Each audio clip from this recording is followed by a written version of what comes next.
Oke, baik. Mas Reza, ini kalau kita lihat kan sebetulnya yang sekarang ya, pengungkapan kasus ini kan kita tidak melihat atau mengetahui informasi soal novum baru terkait alat bukti pembunuhannya. Kalau kita lihat ini hanya berdasarkan kumpulan dari pengakuan-pengakuan saksi maupun terpidana lain. Bagaimana Anda melihat ini? Saya sejak awal mengatakan bahwa titik kritisi saya terhadap kerja pengungkapan kasus ini adalah kesan yang sangat kuat pengungkapan dilakukan dengan terlalu mengandalkan pada mencari keterangan pelaku, keterangan saksi, dan sejenisnya. Padahal metode semacam itu yang berangkat dari membongkar ingatan manusia sangat-sangat rapuh. Ingatan manusia mudah untuk terpecah-pecah dan juga mudah untuk berbelok kanan, berbelok kiri.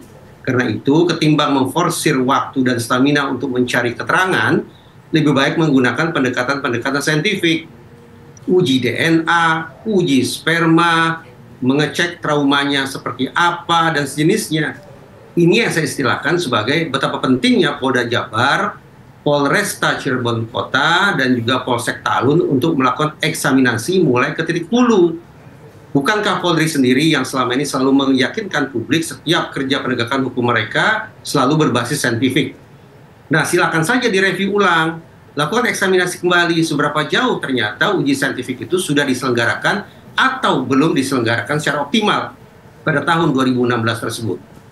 Baik, bahkan ada juga Mas Reza, ini ada terdakwa terpidana juga yang akan melakukan novum dan juga ada saksi yang mencabut BAP. Ini Anda melihatnya seperti apa? Ya, semakin jelas kan betapa ketika terjadi pencabutan BAP itu menunjukkan betapa keterangan yang diberikan terperiksa sangat mudah untuk berubah, sangat mudah untuk berubah. Beda cerita kalau kita bicara tentang uji saintifik yang saya sebutkan beberapa contohnya tadi yang sangat sulit untuk diubah, bahkan mustahil lah untuk diubah. Karena itu saya pribadi meyakini bahwa kemungkinan terjadinya kekeliruan dalam identifikasi peristiwa itu maupun perilaku, baik itu perilaku maupun siapa melakukan apa, itu sangat mungkin meleset ketika sekali lagi proses pengungkapan kasusnya terlalu mengandalkan pada mencari keterangan-keterangan dari para terperiksa.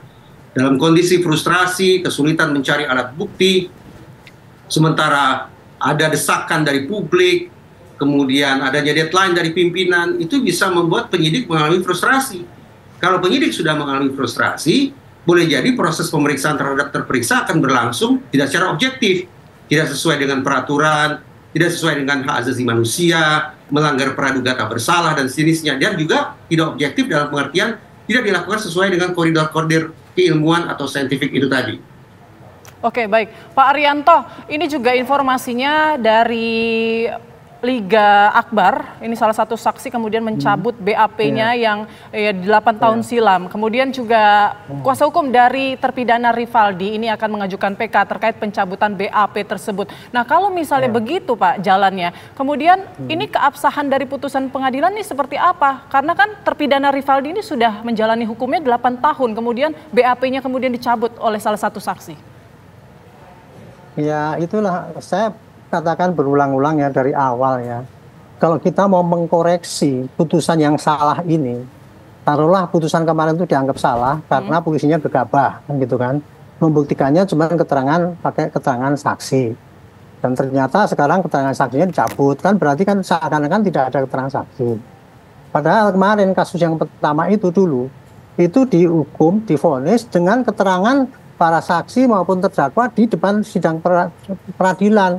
Kenyataannya kayak gitu, akhirnya kan diputus, sudah putus seperti yang sekarang terjadi ini. Dan kemudian sekarang yang bersangkutan mencabut bahwa itu keterangannya. Sebetulnya itu tidak ada artinya di dalam untuk membatalkan keputusan itu. Tetapi kalau itu dianggap sebagai suatu fakta ya, dulu diperiksa, dikebukin dan sebagainya, sepanjang itu punya bukti yang otentik, itu sebagai novum yang dulu tidak pernah diungkapkan di dalam satu persidangan yang dulu itu bisa bekal untuk membatalkan putusan yang sudah inkrah itu melalui PK itu. Hanya itu saluran hukum yang bisa merubah ini kekeliruan yang dalam tanda petik yang dilakukan oleh polisi karena hanya berdasarkan kesaksian itu. Tetapi saya mengatakan ya, polisi itu ukuran keberhasilan tugasnya itu diukur dari vonis hakim. Apabila berkasnya itu sudah sempurna dan oleh jaksa dinyatakan tidak ada catat prosedur, tidak ada kekurangan bukti, itu oleh jaksa diterima dan kemudian diserahkan ke hakim untuk dituntut, dan ternyata itu sudah dituntut dan itu dihukum sesuai dengan penuntutannya itu.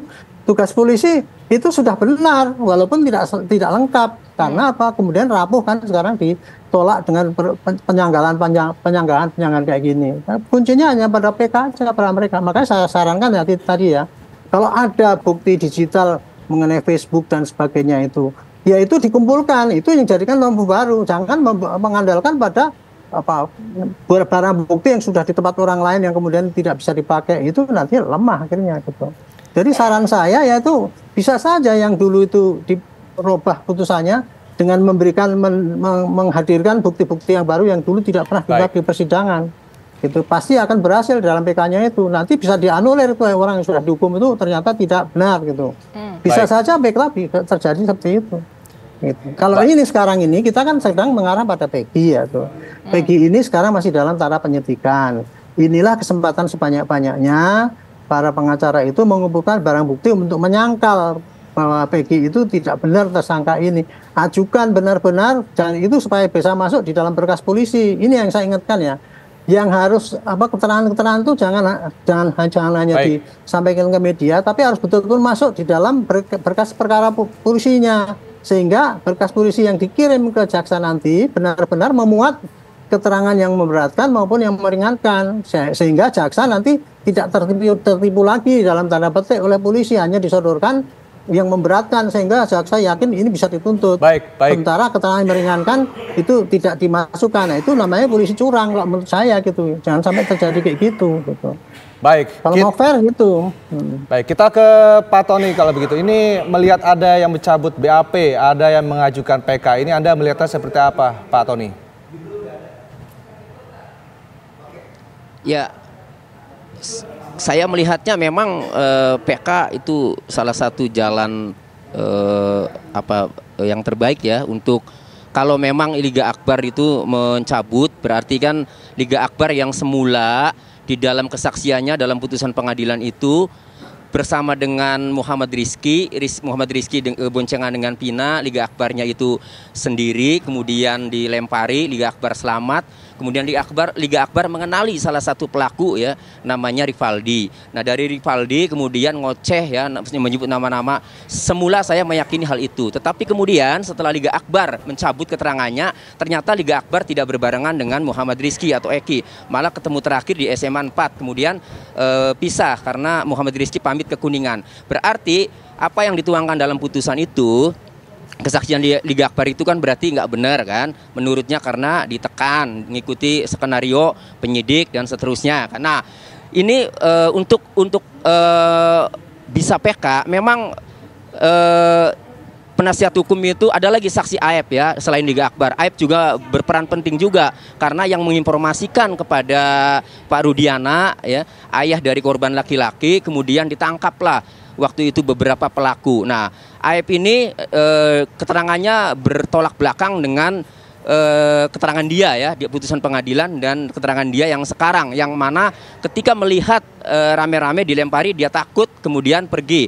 Nah Aep ini berarti memberikan keterangan bohong, jadi Aep harus dilaporkan ini ke polisi supaya dijerat dengan pasal 242 ayat 1 memberikan keterangan palsu di bawah sumpah. Nah, putusan pengadilan terhadap atas Aep terbukti memberikan keterangan palsu, maka putusan pengadilan itu menurut saya bisa dijadikan opum karena sudah terbukti bahwa Aep telah memberikan keterangan palsu sehingga membuat orang jadi dihukum, membuat terdakwa jadi dihukum. Jadi Aep harus dilaporkan dulu, putusan pidananya kalau terbukti Aep bersalah memberikan keterangan palsu, maka putusan pidananya bisa untuk jadi opum untuk PK.